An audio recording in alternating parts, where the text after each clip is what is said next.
Hi, it's Lisa from Brooklyn Fabric Company. I'm going to show you today how I use the Biggies and the Babies to make half square blocks, okay? What I do is I take the ruler, and I'm using the Babies, but you could use this with the Biggies as well. I'm going to make a line. Now I'm not going to make a line corner to corner.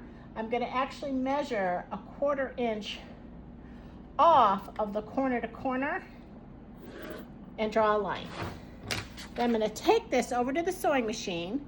So now using that line, I've got my white up and my blue down, right sides together.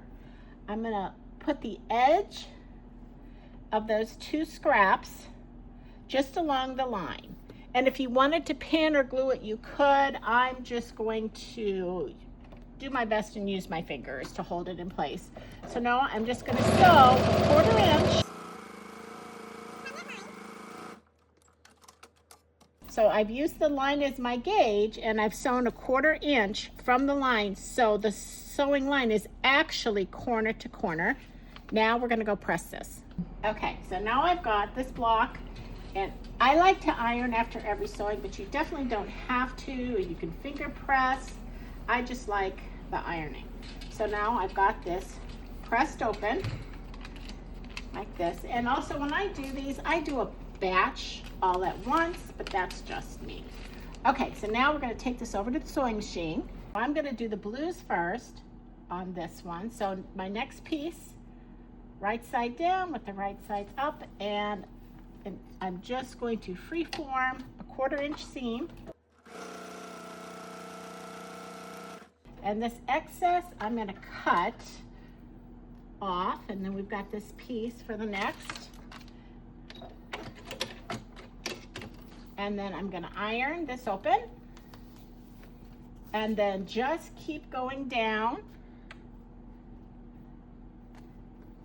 until the paper is completely covered.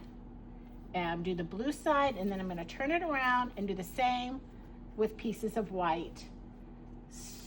Stitch, flip, until it's completely covered.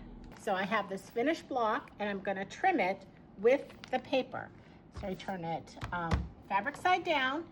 I'm going to use the paper as a guide to trim my block. I'm not going to cut into the paper. I'm going to cut alongside the paper.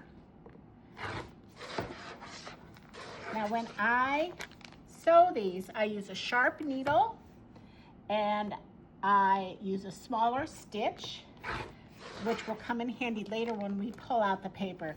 Now, I don't pull the papers out until the quilt is either done or the blocks are enclosed with others around them, and that's going to keep any bias controlled. So now I have this half square triangle unit that can be used in any quilt. I've got a bunch of these, and I'm still playing around with how I'm going to use them in a quilt. But essentially, these are half square units, and I use the Babies, but you can do the same thing with the Biggies. This is Lisa from Brooklyn Fabric Company.